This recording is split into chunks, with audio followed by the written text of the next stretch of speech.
반갑습니다. 좌충우돌 양양 귀촌기 이야기 시작합니다. 오늘 주제 귀촌 지역 선정입니다. 어느 지역으로 귀촌할 것인지 관심 있으신 분들 이 이야기를 한번 들어보아 주시기 바랍니다. 아직 귀촌 지역을 정하지 않은 사람들께는 도움이 되시리라고 생각을 합니다. 고향이 있어서 선대로부터 땅을 물려받은 게 있거나 미리 다른 지역을 선정해 놓으신 분들도 저런 기준을 갖고 땅을 고르는 사람이 있구나 하고 한번 들어보시면 되실 것 같아요. 저는 지금 귀촌 5년 차입니다. 물론 완전 귀촌은 아니고 일주일에 한 2일 정도 귀촌을 해서 제가 은퇴하고 살 터전을 가꾸고 있습니다.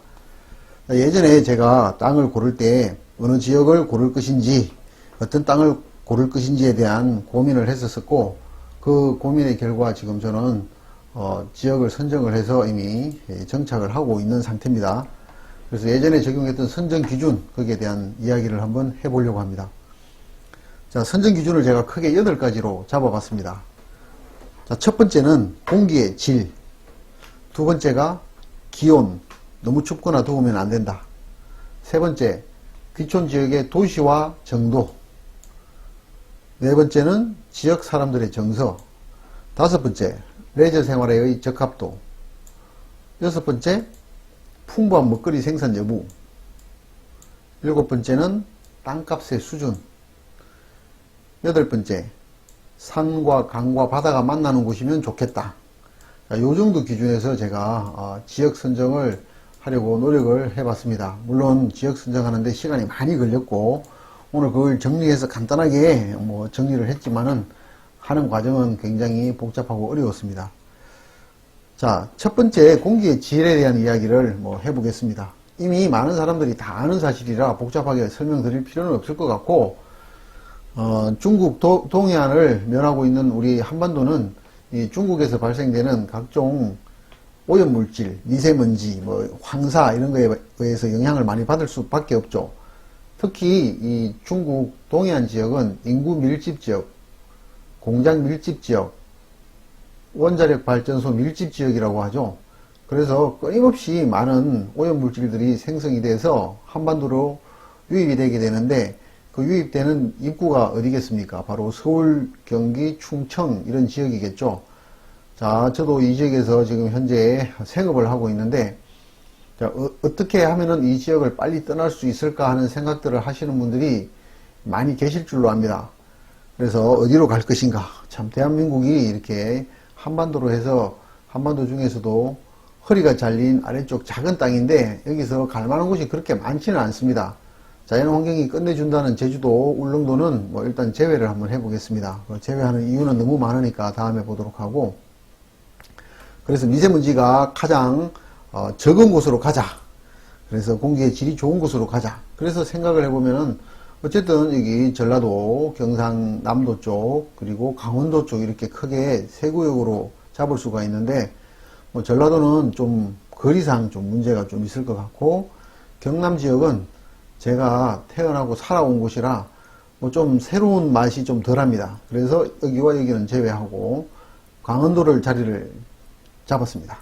자, 그러면은 기온 이야기를 다시 이제 두 번째로 연결해서 해야 되는데 공기의 질이 좋은 대신에 강원도는 춥다라는 생각들을 많이 하고 계실 겁니다. 맞습니다. 강원도가 산간 지역이다 보니까 잘 아시다시피 태백산맥이 위아래로 쭉 남북으로 쭉 뻗어 있죠. 산간 지역이니까 기온이 매우 춥다고들 합니다. 특히 산간 지역에 사시는 분들 이야기를 들어보면은 겨울이 거의 6개월이다 라는 말을 할 정도로 굉장히 추워요. 그리고 예전에 또 군 생활을 이쪽 지역에서 하셨던 분들은 경기도 북부지방, 강원도 지방 군 생활 하셨던 분들은 그 추위는 정말 이루이루 말도 못한다 라고 말씀들을 하십니다. 그래서 굉장히 추운데 자, 중요한 것은 강원도라고 다 똑같은 강원도가 아니다. 태백산맥을 기준으로 서쪽 지방인 영서지방과 동쪽 지방인 영동지방으로 강원도는 나누어서 기후를 생각을 해야 됩니다. 자, 그게 무슨 말이냐? 자, 동해안은 여기 동해 바다가 있죠. 동해 바다가 있어서 여름에는 시원하고 겨울에는 덜 추운 해양성 기후를 가집니다. 이 산간 지역이 아무리 춥더라도 여기는 그렇게 춥지 않다. 그 다음에 여름에 덜 덥다.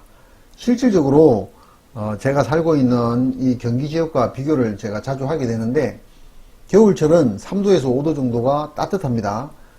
양양 지역 기준이에요. 그리고 여름철은 뭐 한 5도에서 7도 정도가 더 시원해요. 그거는 이 바다 때문이겠죠. 바다가 겨울에는 수온이 육지보다는 당연히 따뜻하니 그 따뜻한 공기가 이렇게 대류가 되면서 여기를 좀 덜 춥게 만들어주고, 여름에는 여기는 무지 더운데 여기는 또 바닷물이 시원하니 시원한 공기를 내륙으로 이렇게 순환을 시켜서 덜 더운 그런 구조를 만들어 줍니다. 자, 미세먼지가 많이 적고, 매우 적죠. 매우 적고, 기온이 경기권보다 따뜻하고, 여름에는 시원하다면 이쪽 지역이 굉장히 고려 대상이 될 수 있었겠죠. 자, 이렇게 이제 그래서 강원도 영동 지방으로 기농 지역, 귀촌 지역으로 선정을 했던 것이고요. 자, 세 번째는 이제 도시와 정도를 따집니다. 여기도 뭐 속초시, 뭐 강릉시 이렇게 있고, 고성군, 양양군 이렇게 있는데, 가급적이면은 군 소재지 정도 있는 약간 진짜 촌 느낌이 물씬 나는 곳으로 가는 게 좋겠다 싶어서 고성군과 양양군을 중점적으로 이렇게 한 탐색을 해봤던 그런 기억이 있습니다. 그리고 고성이나 뭐 양양 지역이 촌이라고 하더라도 유원지 주변은 피하시는 게 좋아요. 유원지는 여름에 사람도 굉장히 많이 오고요. 복잡합니다. 그리고 생활하는데 오히려 불편함을 겪을 수 있으니까 촌이라고 하더라도 유원지 근처는 가지 않는다라는 기준이 있을 거예요. 이제 네 번째 기준이 이제 지역 정서입니다. 아무래도 이게 촌에 살다 보면은 여기도 뭐 각종 작은 동네들이, 여기는 면단인데 이렇게 현남 면사무소가 있고 면단위가 있는데, 지역 정서들이 굉장히 다양합니다. 특히 몇 가구만 사는 곳이라든지 집성촌이 있다든지 하면은 굉장히 좀 복잡해질 수가 있어요. 들어가서 사는데 복잡해질 수가 있으니까 지역 정서를 잘 따지셔야 되는데, 지역 정서를 일일이 다 가서 살아볼 수 없으니까 우선에 그 판단할 수 있는 기준 중에 하나는 저걸 하시는 거예요. 그 지역에 외지인들이 많이 유입이 돼서 살고 있는지를 한번 보시는 거예요. 그래서 외지인들이 많이 들어와서 살고 있다면은 아무래도 지역 정서가 좀 개방적이라는 그런 의미를 가질 수 있습니다. 그리고 이제 그 다섯 번째 기준에서 레저 생활의 적합도를 따지게 되는데, 레저 생활에 적합한 땅이 어디겠습니까? 네. 바다가 있고 산이 있고 강이 있으면은 레저 생활하는데 끝내주겠죠. 자, 그리고 이제 그 다음 기준, 풍부한 먹거리 생산. 자, 동해안은 뭐 우리 서해 남해에도 뭐 해산물이 아주 풍부합니다만, 동해는 동해안만의 특색이 있는 그런 해산물들이 좀 나오겠죠. 그래서 뭐 독도새우도 나오게 되고, 꽃새우, 그리고 뭐 방어철이 되면은 그 위쪽에서 방어 엄청나게 잡히고, 그 다음에 문어도 일반 문어 말고 돌문어 잡히고, 그 다음에 이제 뭐 도루묵 이런 것들도 잡히게 되고요. 이런 특색 있는 해산물들이 많이 나옵니다. 그리고 이제 일곱 번째 이야기 하셔야 될 게 그 땅값입니다. 땅값. 아무리 좋죠. 여기 보면은 여기는 지금 하조대 해변을 뭐 항공뷰로 보여드리고 있는데, 바다와 구획된 땅이 있고 건물들이 쭉 있습니다. 이렇게 여기는 이제 현북면 사무소 소재지가 되는데요. 아주 좋아요. 그런데 문제는 이런 데는 땅값이 어마어마합니다. 특히 요즘 땅값이 폭등을 하면서 이 바닷가 땅들이 뭐 평당 기본 1,500, 심한 곳은 좀 상업지역 근처 된다 싶으면 2,500, 3,000까지 부르고 있어요. 그런데 귀촌을 할 수는 없겠죠. 그래서 너무 땅값이 비싸죠. 그래서 땅값을 기준을 잘 잡으셔야 되고요. 그리고 마지막 여덟 번째 이제 제가 기준으로 삼은 게 산과 강과 바다가 만나는 곳. 자, 이 항공뷰에서 보시면은 산과, 이게 산은 이쪽 뒤쪽면을 보셔야 되겠죠. 높은 태백산맥, 강과 강이 연결되는 바다가 만나는 곳, 이런 곳이 굉장히 좋겠다. 물론 이 자연환경이 모든 걸 결정을 합니다. 산과 강과 바다가 만나는 곳이면 레저 생활에도 적합할 것이고, 당연히 풍부한 먹거리도 생산될 것이고, 뭐 도시화 정도도 심하지 않을 것이고 이렇게 돼요. 그래서 이게 굉장히 중요한 기준점이 되겠습니다. 자, 일단 이렇게 8가지로 귀촌 지역 선정을 어디다 할 것인지 기준을 한번 잡아봤고요. 일단 그러면은 이제 지역을 선정하셨을 수가 있겠죠. 근데 저 같은 경우는 강원도 고성이 굉장히 좋아 보였었는데 여기는 가서 땅을 찾기가 쉽지 않았습니다. 그리고 뭐 바닷가 해변 쪽, 특히 바다가 뭐 완전 해변 말고 바다가 내려다 보이는 지역 땅을 구하기가 매우 힘들었고, 어떻게 찾다 보니까 이 양양에서 그런 땅들이 몇 개 있었었고, 그 중에 하나를 우연히 알게 돼서 자리를 잡게 되었었습니다. 제가 귀촌 지역으로 선정한 지역 해변이 이쪽에 이렇게 쭉 펼쳐져 있습니다. 이렇게 있는데, 자, 그러면 이제 8가지 기준을 해서 어떤 지역을 선정을 했고, 지역을 선정했으면 거기서 이제 어느 지역으로 갈 것인지 다시 세부적인 이야기를 한번 해봐야 될 것 같습니다. 자, 땅을 우리가 땅을 보실 때 용도별로 이걸 나눌 수가 있어요. 이제 주거 지역이 있을 거고, 상업 지역이 있을 거고, 공업 지역이 있을 거고, 녹지 지역, 관리 지역, 농림 지역 이렇게 볼 수가 있는데, 뭐 대부분 이제 도시 지역이 아닌 이상, 우리가 도시 지역이 아닌 이상 이 기준에서 보시면 되세요. 이제 관리 지역, 보전 관리, 생산 관리, 계획 관리, 그리고 그냥 농림 지역, 그 다음에 자연환경 보존 지역 이렇게 크게 나눌 수가 있는데, 토지를 고르실 때 이 형태들을 봐가면서 고르셔야 돼요. 그래 나중에 집을 짓거나 어떤 뭐 작은 상업시설을 세우거나 할 때 이게 매우 중요한 영향을 미치기 때문에 이런 것들을 기준점을 잡아서 고르시도록 하셔야 된다는 걸 미리 제가 말씀을 드립니다. 이걸 이제 확인하는 방법은 어느 지역을 한번 보셨다 그러면은 이 호텔 사이트 지도를 펴시고 여기 보시면은 레이어를 누르시고 여기에서 보면 지적 편집도라는 게 나와요. 이걸 이렇게 열어보시면은 이제 색깔별로 이렇게 나옵니다. 여기 보시면은 계획 관리 지역이 있고 보전 관리 지역도 있고 이쪽에 이제 약간 연두색, 녹색으로 보이는 게 이제 이거는 농림 지역이고 이쪽 아마 이 색깔들은 뭐 자연환경 보존 지역이나 이렇게 될 거예요. 그래서 용도에 맞는 걸 사셔야 되는데 만일에 뭐 이런 쪽에 자연환경 보존 지역에 뭐 땅을 샀다. 여기는 건축허가가 거의 안 난다고 보시면 되세요. 그리고 이제 뭐 건축을 할 때 가장 그 촌 지역 중에서 좋은 지역이 계획 관리 지역인 거는 아실 거고 여기에 그 용적률 계산하는 그 사이트에서 보시면은 그 각 지역별로 건물을 몇 평을 몇 프로를 지을 수 있는지 이런 것들이 나오게 돼요. 그래서 그걸 보셔서 땅을 선정을 하시는 게 좋을 것 같습니다. 그래서 이 지도를 먼저 펴고 보시도록 하시기를 부탁을 드리고요. 그 다음에 이제 아무래도 동해안 바닷가를 잡은 이유가 뭐겠습니까? 이 짙푸른 동해 바다를 늘 보고 살고 싶은 그런 마음이 가장 크실 거예요. 그런데 이제 제가 이 귀촌 하기 전에 주변 분들하고 많은 이제 상담을 하고 조언을 듣고 했었는데 그분들이 한결같게 말씀하시는 부분 중에 하나가 너무 바닷가에는 사람이 사는 곳이 아니다라는 말씀들을 하세요. 그럼 여기는 이렇게 이제 어촌 마을들이 있는데 이 사람들은 원래 여기가 좋아서 살기보다 먹고 살기 위해서 이게 항구 주변에 이 마을을 형성하고 사셨던 거죠. 생활하기는 좋은 곳은 아니다 이런 뜻이에요. 근데 놀러 가면은 이런 데처럼 좋은 곳이 없죠. 실제로 굉장히 좋습니다. 이런 데를 한번 다 가서 한번 보시죠. 이렇게 직접 안 가시더라도 이렇게 로드뷰로 보시면은 바다도 보이고 이렇게 공원도 꾸며져 있고 굉장히 좋습니다. 굉장히 좋아요. 이렇게 좋기는 한데 그렇다고 해서 바닷가가 살기 꼭 좋은 건 아니다라는 것들을 우리 현지인들은 한결같이 말씀을 하세요. 그래서 그걸 참고를 하시면 되겠고요.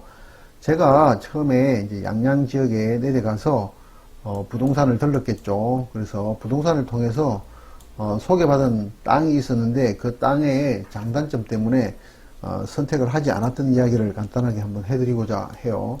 여기 이제 동해안이 이렇게 바다가 있고 제가 처음에 소개받았던 땅이 여기 이 땅이에요. 이걸 지적 편집도를 펴보시면은 땅이 이렇게 생겼어요.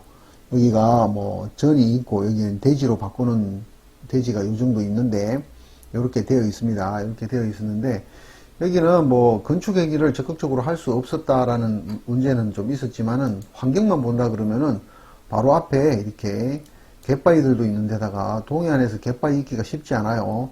그리고 이 더 넓은 바다가 한눈에 쫙 내려다 보이니 얼마나 멋있었겠습니까? 굉장히 좋았어요. 처음에 이걸 계약을 할 뻔했어요. 그러다가 왜 계약을 안 하게 됐느냐? 여기 뭐 한 3,400평 됐던 걸로 기억이 나고 가격도 그때 당시에 좀 착했어요. 평당 한 100만 원대 정도밖에 하지 않았으니까 굉장히 착한 가격이었죠. 그런데 여기서 한 3, 40분을 부동산 사장님하고 저희 부부하고 같이 대화를 했었는데 대화를 하는 중에 여기서 7번 국도에서 나는 소음, 타이어 소음이 너무너무 심한 거예요. 경우에 따라서는 대화가 좀 잘 안 될 정도로, 뭐 이쪽은 좀 덜하지만 이쪽으로 와서 이야기를 하면 쌩쌩거리는 소리 때문에 대화가 잘 안 될 정도로 타이어 소음이 심하더라고요. 그래서 바다를 보면은 이 땅을 사고 싶었고, 이 타이어 소음을 보면은, 이걸 들으면은 도저히 뭐 대책이 서지 않는다라는 판단을 했죠. 그래서 결국은 뭐 처음에 본 땅을 바로 선택하는 뭐 어떤 부담감도 있었겠지만은 이 타이어 소음 때문에 결국은 사지를 않았고요. 그리고 이제 그 다음에 본 땅이 여기가 지금은 이렇게 뭐 어떤 숙박시설이 되어 있는데 여기가 원래 교회 연수원 자리더라고요. 교회 연수원 자리였는데 여기서는 이쪽으로 이 동쪽으로 이렇게 뷰가 터져 있습니다. 뷰가 터져 있어서 이 거리를 보면은 바닷물에서부터 딱 직선거리로 그었을 때 불과 한 뭐 300m 정도, 좀 뭐 300m 좀 내외 정도가 이렇게 되죠. 이렇게 가까워요. 그래서 여기도 가보고 굉장히 좋아 보였습니다. 여기도 굉장히 좋다. 그렇게 이제 생각을 하고 갔었는데 여기도 이제 어떤 문제가 있었냐면 여기 마당에 이렇게 앉아 있으니까 여기서 7번 국도에서 여기도 불과 한 100 수십 메타? 뭐, 한 100m 정도밖에 되지 않네요. 100m 정도 되는데, 여기도 타이어 소음이 장난이 아닙니다. 굉장히 시끄러워요. 쌩쌩거리고. 뭐, 물론 건물 안으로 들어가 있으면은, 뭐, 타이어 소음을 느낄 수가 없었지만은, 마당에 있으면은 타이어 소음이 굉장히 심했습니다. 그래서 지금 결국은 이 국도에서 아주 가까운 곳, 국도와 바로 붙어 있거나 국도에서 뭐 100여 메타 정도 떨어지는 곳은 타이어 소음이 너무 심하거나 그래서 이 어떤 소음에 민감하신 분들한테는 절대 추천하지 않습니다. 국도에서 몇백 메타 정도 떨어진 데를 선정을 하시는 게 좋을 것 같고요. 그리고 아까 이제 바닷가 그 땅값과 관련해서 말씀을 드린 것 중에 하나가 땅 가격이 너무 높다라는 것도 있지만은 살림을 하기에 좋지 않은 이유를 이 집 주인께서 저한테 설명을 해 주셨는데 여기 이제 태풍이 올 때가 되면은 심한 이 파도가 일고 물보라가 일면은 바람을 타고 그 바닷물 전체가 이 집을 완전히 적신답니다. 그래서 여기 거의 소금물로 샤워를 하게 된대요. 그래서 소금물로 샤워를 하니까 어떤 현상이 일어나느냐 하면은 이쪽에 앞에 심어놓던 나무들이 잘 안 자란답니다. 특히 이 주인분께서 저한테 해주신 말씀 중에 하나가 앞쪽에 어떤 감나무를 하나 심어놨는데 몇 년이 지나도 안 자라더래요. 그래서 다시 캐다가 저 뒷마당으로 옮겨가니까 거기서 좀 자라고 감 열매를 맺었다 이런 설명을 해 주시면서 여기는 뭐 상업 용도로 쓰는 거는 괜찮은데 살림을 하기에는 좋지 않은 땅이다. 자, 그러면은 뭐 가격도 어마어마하게 비싸서 힘든데 살림살이까지 하기가 힘들다 그러면은 굳이 바다와 딱 붙은 땅을 구하실 필요는 없으시겠죠. 그래서 그런 것들을 참고를 하셔서 지역 선정을 해보시는 게 좋을 것 같아요. 그래서 지금 이제 그 아까 제가 말씀드린 대로 용도 지역별로 잘 살피시고 그 다음에 바다와 또는 이 7번 국도와 접하지 않는 곳 이런 것들을 선정을 해 보시는 게 좋을 것 같습니다. 그럼 제 경험상으로 7번 국도에서 한 어느 정도 떨어지면은 소음이 덜 하느냐 이걸 그 거리 제기를 가지고 한번 설명을 드려보면 제 경험상으로는 한 300m 정도만 들어가면은 소음이 별로 크지 않다. 소음을 약간 무시하고 사셔도 된다. 이렇게 보실 수가 있을 것 같아요. 그리고 300m가 되면서 뭐 소음이 이제 300m 이상 들어가면 소음이 없는데 거기다가 이제 바다가 내려다 보인다 그러면 굉장히 좋겠죠. 근데 사실 그런 땅은 그렇게 찾기가 쉽지를 않아요. 그래서 그런 땅을 한번 잘 골라 보시기를. 거기다 가격까지 착하다 그러면은 금상첨화죠. 그리고 이제 그 다음 이야기를 해야 될 게 어떤 용도 지역까지 정하셨으면은 들어가는 진입로를 잘 확인을 하셔야 되세요. 근데 진입로는 사실 촌에는 어떤 다른 특별한 방법이 없어요. 그래서 지적도 상의 도로, 지적도 상의 도로가 없는 경우도 있지만 있다고 하더라도 실제 도로와 지적도 상의 도로가 실제로 많이 다릅니다. 여기도 보시면은 이렇게 지적도상의 도로가 이렇게 쭉 이렇게 들어오는 반면에 실제의 하얀 라인이 실제 도로인데 이렇게 도로가 되어 있어요. 그래서 지적도상의 도로와 불일치를 하고 있죠. 그리고 실질적으로 요 안쪽으로 들어가면은 지적도상의 도로가 제대로 없습니다. 현황도로예요. 현황도로고 나머지는 이렇게 도로가 있지만은 이것도 또 정확하게 일치하지는 않습니다. 그래서 이런 부분을 잘 살펴보셔야 되는데, 그런데 이제 이런 땅을 고를 때 이걸 완벽하게 다 따지자면은 사실 사실 수 있는 땅은 큰 길에 붙어 있는 땅밖에 없으세요. 근데 아까 그런 문제가 있으니 이런 부분들은 잘 고민을 해 보셔야 됩니다.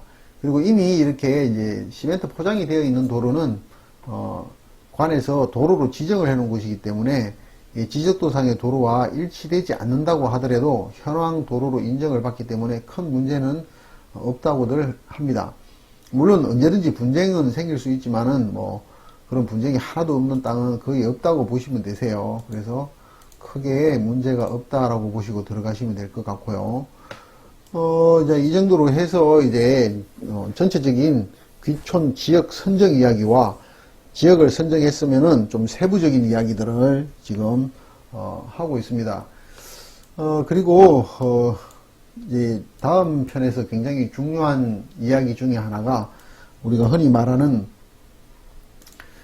어떤 지역 특세에 대한 이야기가 한 가지가 매우 중요하죠. 지역 특세 이야기들을 많은 분들이 이야기를 하시는데 그 부분에 대해서 제 개인적인 의견을 한번 말씀을 드려볼까 해요. 그래서 지금 오늘은 귀촌 지역을 크게 선정을 하고 세부적으로 어느 지역으로 어떻게 들어갈 것인지를 한번 말씀을 드렸고, 그 다음 이야기들은 지금 제가 귀촌했을 때 어떤 지역적인 부분, 지역 정서간의 문제가 어떤 게 있고, 그래서 그걸 어떻게 잘 융화가 되게 살 수 있는지에 대한 이야기를 한번 해 보려고 합니다. 자, 하여간 그 귀촌을 생각하시는 분들, 제가 제 영상이 조금이나마 도움이 되셨기를 바라고, 멋진 지역 그리고 멋진 땅, 멋진 집을 잘 매입을 하셔서 멋진 귀촌 생활을 영위하시기를 바라겠습니다. 그리고 혹시나 이쪽 지역으로 뭐 오시는 분이 계시면은 귀촌한 사람들끼리 또 새로운 커뮤니티를 형성하고 또 즐거운 이야기들을 같이 할 수 있고 하면 굉장히 좋을 것 같습니다. 자, 여기까지 해서 저희 오늘 귀촌 지역 선정 가이드를 마치도록 하겠습니다.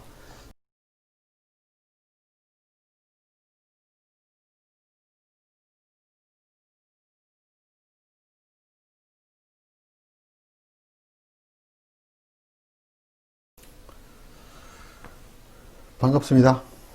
좌충우돌 양양 귀촌기 이야기 시작합니다.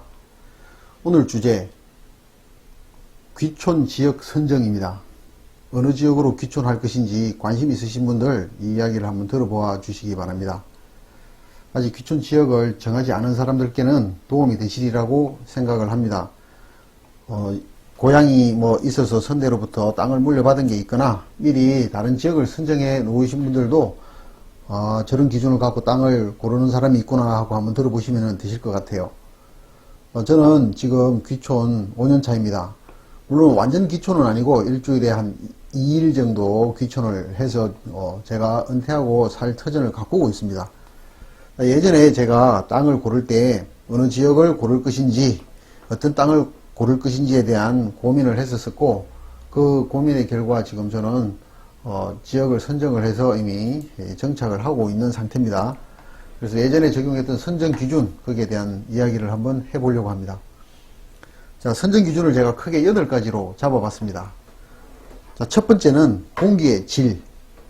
두 번째가 기온. 너무 춥거나 더우면 안 된다. 세 번째, 귀촌 지역의 도시화 정도.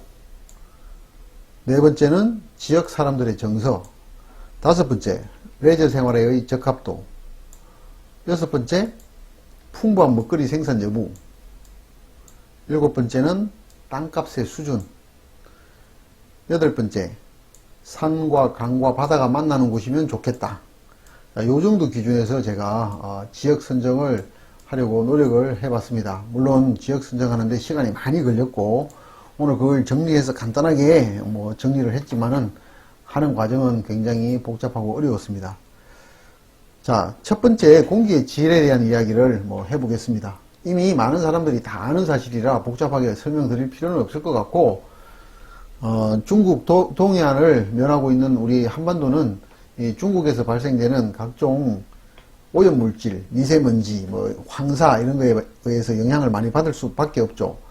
특히 이 중국 동해안 지역은 인구 밀집 지역, 공장 밀집 지역, 원자력 발전소 밀집 지역이라고 하죠. 그래서 끊임없이 많은 오염물질들이 생성이 돼서 한반도로 유입이 되게 되는데 그 유입되는 입구가 어디겠습니까? 바로 서울, 경기, 충청 이런 지역이겠죠. 자, 저도 이 지역에서 지금 현재 생업을 하고 있는데 자, 어떻게 하면은 이 지역을 빨리 떠날 수 있을까 하는 생각들을 하시는 분들이 많이 계실 줄로 압니다.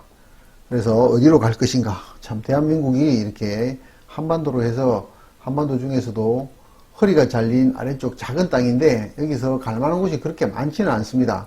자연환경이 끝내준다는 제주도, 울릉도는 일단 제외를 한번 해보겠습니다. 제외하는 이유는 너무 많으니까 다음에 보도록 하고, 그래서 미세먼지가 가장 적은 곳으로 가자. 그래서 공기의 질이 좋은 곳으로 가자. 그래서 생각을 해보면은 어쨌든 여기 전라도, 경상남도 쪽, 그리고 강원도 쪽 이렇게 크게 세 구역으로 잡을 수가 있는데 전라도는 좀 거리상 좀 문제가 좀 있을 것 같고, 경남 지역은 제가 태어나고 살아온 곳이라 좀 새로운 맛이 좀 덜합니다. 그래서 여기와 여기는 제외하고 강원도를 자리를 잡았습니다. 자, 그러면은 기온 이야기를 다시 이제 두 번째로 연결해서 해야 되는데 공기의 질이 좋은 대신에 강원도는 춥다라는 생각들을 많이 하고 계실 겁니다. 맞습니다. 강원도가 산간 지역이다 보니까 잘 아시다시피 태백산맥이 위아래로 쭉 남북으로 쭉 뻗어 있죠. 산간 지역이니까 기온이 매우 춥다고들 합니다. 특히 산간 지역에 사시는 분들 이야기를 들어보면은 겨울이 거의 6개월이다 라는 말을 할 정도로 굉장히 추워요. 그리고 예전에 또 군 생활을 이쪽 지역에서 하셨던 분들은 경기도 북부지방, 강원도 지방 군 생활 하셨던 분들은 그 추위는 정말 이루이루 말도 못한다 라고 말씀들을 하십니다. 그래서 굉장히 추운데, 자, 중요한 것은 강원도라고 다 똑같은 강원도가 아니다. 태백산맥을 기준으로 서쪽 지방인 영서지방과 동쪽 지방인 영동지방으로 강원도는 나누어서 기후를 생각을 해야 됩니다.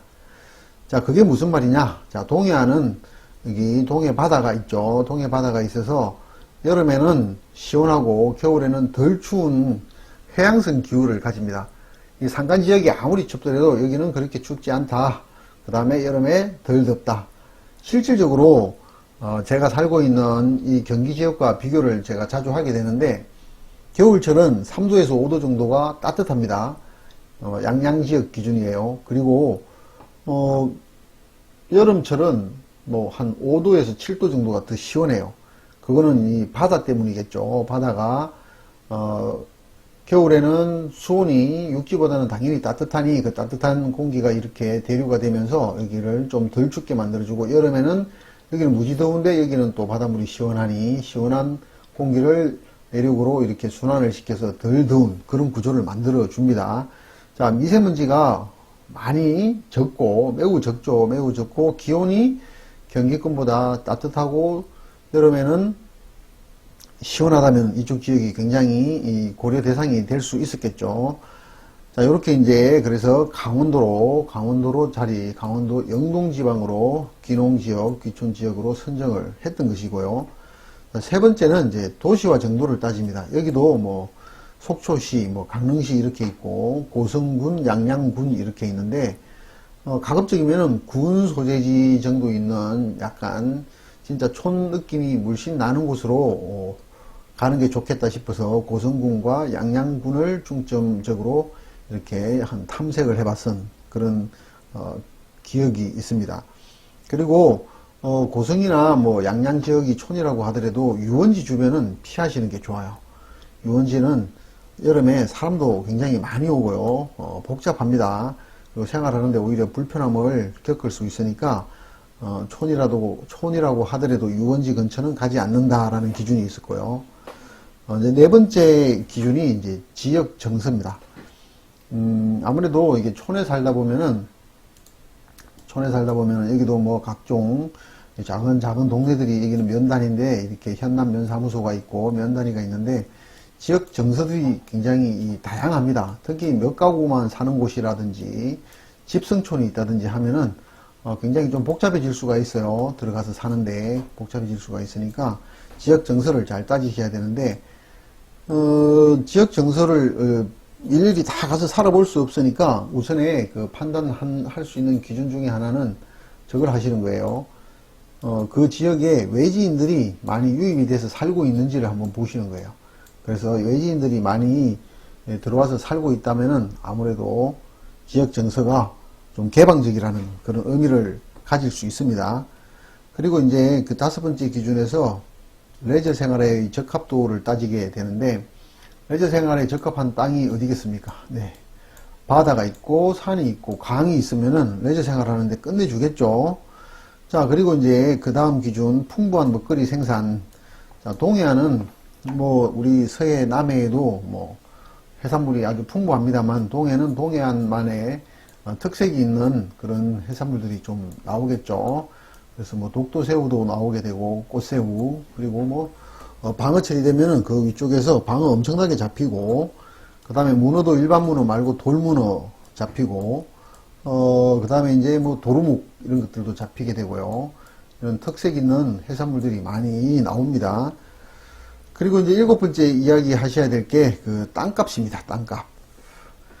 아무리 좋죠. 여기 보면은 여기는 지금 하조대 해변을 뭐 항공뷰로 보여드리고 있는데 바다와 구획된 땅이 있고 건물들이 쭉 있습니다. 이렇게 여기는 이제 현북면 사무소 소재지가 되는데요. 아주 좋아요. 그런데 문제는 이런 데는 땅값이 어마어마합니다. 특히 요즘 땅값이 폭등을 하면서 이 바닷가 땅들이 뭐 평당 기본 1,500, 심한 곳은 좀 상업지역 근처 된다 싶으면 2,500, 3,000까지 부르고 있어요. 그런데 귀촌을 할 수는 없겠죠. 그래서 너무 땅값이 비싸죠. 그래서 땅값을 기준을 잘 잡으셔야 되고요. 그리고 마지막 여덟 번째 이제 제가 기준으로 삼은 게 산과 강과 바다가 만나는 곳. 자, 이 항공뷰에서 보시면은 산과 이게 산은 이쪽 뒤쪽면을 보셔야 되겠죠. 높은 태백산맥, 강과 강이 연결되는 바다가 만나는 곳 이런 곳이 굉장히 좋겠다. 물론 이 자연환경이 모든 걸 결정을 합니다. 산과 강과 바다가 만나는 곳이면 레저 생활에도 적합할 것이고 당연히 풍부한 먹거리도 생산될 것이고 뭐 도시화 정도도 심하지 않을 것이고 이렇게 돼요. 그래서 이게 굉장히 중요한 기준점이 되겠습니다. 자, 일단 이렇게 8가지로 귀촌 지역 선정을 어디다 할 것인지 기준을 한번 잡아봤고요. 일단 그러면은 이제 지역을 선정하셨을 수가 있겠죠. 저 같은 경우는 강원도 고성이 굉장히 좋아 보였었는데 여기는 가서 땅을 찾기가 쉽지 않았습니다.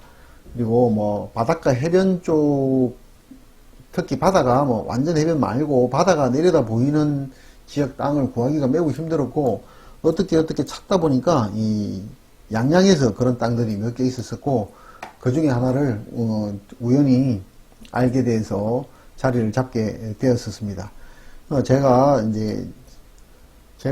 귀촌 지역으로 선정한 지역 해변이 이쪽에 이렇게 쭉 펼쳐져 있습니다. 이렇게 있는데 자, 그러면 이제 8가지 기준을 해서 어떤 지역을 선정을 했고, 지역을 선정했으면 거기서 이제 어느 지역으로 갈 것인지 다시 세부적인 이야기를 한번 해봐야 될 것 같습니다. 자, 땅을 우리가 땅을 보실 때, 용도별로 이걸 나눌 수가 있어요. 이제 주거지역이 있을 거고, 상업지역이 있을 거고, 공업지역이 있을 거고, 녹지지역, 관리지역, 농림지역 이렇게 볼 수가 있는데, 뭐 대부분 이제 도시지역이 아닌 이상, 우리가 도시지역이 아닌 이상 이 기준에서 보시면 되세요. 이제 관리지역, 보전관리, 생산관리, 계획관리, 그리고 그냥 농림지역, 그 다음에 자연환경보존지역 이렇게 크게 나눌 수가 있는데, 토지를 고르실 때 이 형태들을 봐가면서 고르셔야 돼요. 그래 나중에 집을 짓거나 어떤 뭐 작은 상업시설을 세우거나 할 때 이게 매우 중요한 영향을 미치기 때문에 이런 것들을 기준점을 잡아서 고르시도록 하셔야 된다는 걸 미리 제가 말씀을 드립니다. 이걸 이제 확인하는 방법은 어느 지역을 한번 보셨다 그러면은 이 호텔 사이트 지도를 펴시고 여기 보시면은 레이어를 누르시고 여기에서 보면 지적 편집도라는 게 나와요. 이걸 이렇게 열어보시면은 이제 색깔별로 이렇게 나옵니다. 여기 보시면은 계획관리지역이 있고, 보전관리지역도 있고, 이쪽에 이제 약간 연두색, 녹색으로 보이는 게 이제 이거는 농림지역이고, 이쪽 아마 이 색깔들은 뭐 자연환경 보존지역이나 이렇게 될 거예요. 그래서 용도에 맞는 걸 사셔야 되는데, 만일에 뭐 이런 쪽에 자연환경 보존지역에 뭐 땅을 샀다. 여기는 건축허가 거의 안 난다고 보시면 되세요. 그리고 이제 뭐 건축을 할 때 가장 그 촌지역 중에서 좋은 지역이 계획관리지역인 건 아실 거고, 여기에 그 용적률 계산하는 그 사이트에서 보시면은 그 각 지역별로 건물을 몇 평을 몇 프로를 지을 수 있는지 이런 것들이 나오게 돼요. 그래서 그걸 보셔서 땅을 선정을 하시는 게 좋을 것 같습니다. 그래서 이 지도를 먼저 펴고 보시도록 하시기를 부탁을 드리고요. 그 다음에 이제 아무래도 동해안 바닷가를 잡은 이유가 뭐겠습니까? 이 짙푸른 동해 바다를 늘 보고 살고 싶은 그 마음이 가장 크실 거예요. 그런데 이제 제가 이 귀촌 하기 전에 주변 분들하고 많은 이제 상담을 하고 조언을 듣고 했었는데, 그분들이 한결같게 말씀하시는 부분 중에 하나가 너무 바닷가에는 사람이 사는 곳이 아니다라는 말씀들을 하세요. 그럼 여기는 이렇게 이제 어촌 마을들이 있는데, 이 사람들은 원래 여기가 좋아서 살기보다 먹고 살기 위해서 이게 항구 주변에 이 마을을 형성하고 사셨던 거죠. 근데 생활하기는 좋은 곳은 아니다 이런 뜻이에요. 근데 놀러 가면은 이런 데처럼 좋은 곳이 없죠. 실제로 굉장히 좋습니다. 이런 데를 한번 다 가서 한번 보시죠. 이렇게 직접 안 가시더라도 이렇게 로드뷰로 보시면은 바다도 보이고 이렇게 공원도 꾸며져 있고 굉장히 좋습니다. 굉장히 좋아요. 이렇게 좋기는 한데, 그렇다고 해서 바닷가가 살기 꼭 좋은 건 아니다라는 것들을 우리 현지인들은 한결같이 말씀을 하세요. 그래서 그걸 참고를 하시면 되겠고요. 제가 처음에 이제 양양 지역에 내려가서 부동산을 들렀겠죠. 그래서 부동산을 통해서 소개받은 땅이 있었는데 그 땅의 장단점 때문에 선택을 하지 않았던 이야기를 간단하게 한번 해드리고자 해요. 여기 이제 동해안이 이렇게 바다가 있고, 제가 처음에 소개받았던 땅이 여기 이 땅이에요. 이걸 지적편집도를 펴보시면은 땅이 이렇게 생겼어요. 여기가 전이 있고 여기는 대지로 바꾸는 대지가 이 정도 있는데 이렇게 되어 있습니다. 이렇게 되어 있었는데, 여기는 건축 행위를 적극적으로 할 수 없었다라는 문제는 좀 있었지만은, 환경만 본다 그러면은 바로 앞에 이렇게 갯바위들도 있는 데다가 동해안에서 갯바위 있기가 쉽지 않아요. 그리고 이 드넓은 바다가 한눈에 쫙 내려다 보이니 얼마나 멋있었겠습니까? 굉장히 좋았어요. 처음에 이걸 계약을 할 뻔했어요. 그러다가 왜 계약을 안 하게 됐느냐? 여기 한 300~400평 됐던 걸로 기억이 나고, 가격도 그때 당시에 좀 착했어요. 평당 한 100만원대 정도밖에 하지 않았으니까 굉장히 착한 가격이었죠. 그런데 여기서 한 3~40분을 부동산 사장님하고 저희 부부하고 같이 대화를 했었는데, 대화를 하는 중에 여기서 7번 국도에서 나는 소음, 타이어 소음이 너무너무 심한 거예요. 경우에 따라서는 대화가 좀 잘 안 될 정도로, 뭐 이쪽은 좀 덜하지만 이쪽으로 와서 이야기를 하면 쌩쌩거리는 소리 때문에 대화가 잘 안 될 정도로 타이어 소음이 심하더라고요. 그래서 바다를 보면은 이 땅을 사고 싶었고, 이 타이어 소음을 보면은, 이걸 들으면은 도저히 뭐 대책이 서지 않는다라는 판단을 했죠. 그래서 결국은 뭐 처음에 본 땅을 바로 선택하는 뭐 어떤 부담감도 있었겠지만은 이 타이어 소음 때문에 결국은 사지를 않았고요.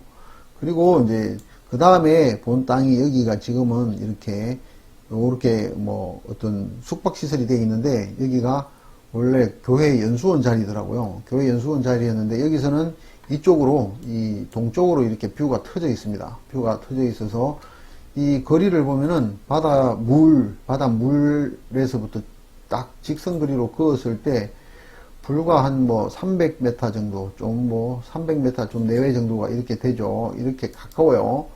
그래서 여기도 가보고 굉장히 좋아 보였습니다. 여기도 굉장히 좋다.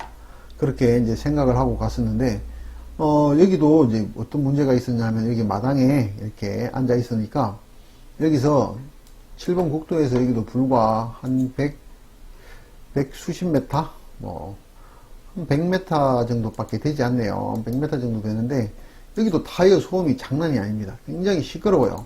쌩쌩거리고. 뭐, 물론 건물 안으로 들어가 있으면은, 뭐, 타이어 소음을 느낄 수가 없었지만은, 마당에 있으면은 타이어 소음이 굉장히 심했습니다.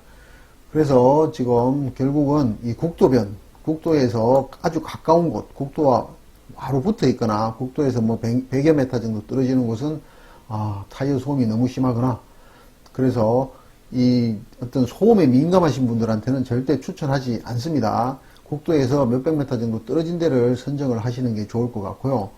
그리고 아까 이제 바닷가 그 땅값과 관련해서 말씀을 드린 것 중에 하나가, 땅 가격이 너무 높다라는 것도 있지만은 살림을 하기에 좋지 않은 이유를 이 집 주인께서 저한테 설명을 해 주셨는데, 여기 이제 태풍이 올 때가 되면은 심한 이 파도가 일고 물보라가 일면은 바람을 타고 그 바닷물 전체가 이 집을 완전히 적신답니다. 그래서 여기 거의 소금물로 샤워를 하게 된대요. 그래서 소금물로 샤워를 하니까 어떤 현상이 일어나느냐 하면은, 이쪽에 앞에 심어놓던 나무들이 잘 안 자란답니다. 특히 이 주인분께서 저한테 해주신 말씀 중에 하나가, 앞쪽에 어떤 감나무를 하나 심어놨는데 몇 년이 지나도 안 자라더래요. 그래서 다시 캐다가 저 뒷마당으로 옮겨가니까 거기서 좀 자라고 감 열매를 맺었다, 이런 설명을 해주시면서, 여기는 뭐 상업 용도로 쓰는 거는 괜찮은데 살림을 하기에는 좋지 않은 땅이다. 자, 그러면은 뭐 가격도 어마어마하게 비싸서 힘든데 살림살이까지 하기가 힘들다 그러면은 굳이 바다와 딱 붙은 땅을 구하실 필요는 없으시겠죠. 그래서 그런 것들을 참고를 하셔서 지역 선정을 해보시는 게 좋을 것 같아요. 그래서 지금 이제 아까 제가 말씀드린 대로 용도 지역별로 잘 살피시고, 그 다음에 바다와 또는 이 7번 국도와 접하지 않는 곳, 이런 것들을 선정을 해 보시는 게 좋을 것 같습니다. 그럼 제 경험상으로 7번 국도에서 한 어느 정도 떨어지면은 소음이 덜 하느냐, 이걸 거리 제기를 가지고 한번 설명을 드려보면, 제 경험상으로는 한 300m 정도만 들어가면은 소음이 별로 크지 않다, 소음을 약간 무시하고 사셔도 된다, 이렇게 보실 수가 있을 것 같아요. 그리고 300m가 되면서 뭐 소음이 이제 300m 이상 들어가면 소음이 없는데, 거기다가 이제 바다가 내려다 보인다 그러면 굉장히 좋겠죠. 근데 사실 그런 땅은 그렇게 찾기가 쉽지를 않아요. 그래서 그런 땅을 한번 잘 골라 보시기를, 거기다 가격까지 착하다 그러면은 금상첨화죠. 그리고 이제 그 다음 이야기를 해야 될 게, 어떤 용도 지역까지 정하셨으면은 들어가는 진입로를 잘 확인을 하셔야 되세요. 근데 진입로는 사실 촌에는 어떤 다른 특별한 방법이 없어요. 그래서 지적도상의 도로가 없는 경우도 있지만, 있다고 하더라도 실제 도로와 지적도상의 도로가 실제로 많이 다릅니다. 여기도 보시면은 이렇게 지적도상의 도로가 이렇게 쭉 이렇게 들어오는 반면에 실제 하얀 라인이 실제 도로인데 이렇게 도로가 되어 있어요. 그래서 지적도상의 도로와 불일치를 하고 있죠. 그리고 실질적으로 요 안쪽으로 들어가면은 지적도상의 도로가 제대로 없습니다. 현황도로예요. 현황도로고 나머지는 이렇게 도로가 있지만은 이것도 또 정확하게 일치하지는 않습니다. 그래서 이런 부분을 잘 살펴보셔야 되는데, 그런데 이제 이런 땅을 고를 때 이걸 완벽하게 다 따지자면은 사실 사실 수 있는 땅은 큰 길에 붙어 있는 땅밖에 없으세요. 근데 아까 그런 문제가 있으니 이런 부분들은 잘 고민을 해 보셔야 됩니다.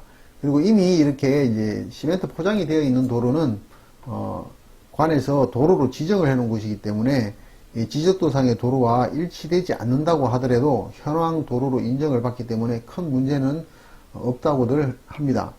물론 언제든지 분쟁은 생길 수 있지만은 뭐 그런 분쟁이 하나도 없는 땅은 거의 없다고 보시면 되세요. 그래서 크게 문제가 없다라고 보시고 들어가시면 될 것 같고요.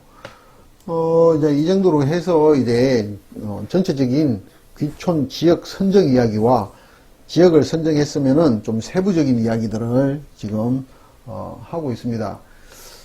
그리고 이제 다음 편에서 굉장히 중요한 이야기 중에 하나가 우리가 흔히 말하는 어떤 지역 특세에 대한 이야기가 한 가지가 매우 중요하죠. 지역 특세 이야기들을 많은 분들이 이야기를 하시는데 그 부분에 대해서 제 개인적인 의견을 한번 말씀을 드려볼까 해요. 그래서 지금 오늘은 귀촌 지역을 크게 선정을 하고 세부적으로 어느 지역으로 어떻게 들어갈 것인지를 한번 말씀을 드렸고, 그 다음 이야기들은 지금 제가 귀촌했을 때 어떤 지역적인 부분, 지역 정서간의 문제가 어떤 게 있고, 그래서 그걸 어떻게 잘 융화가 되게 살 수 있는지에 대한 이야기를 한번 해 보려고 합니다.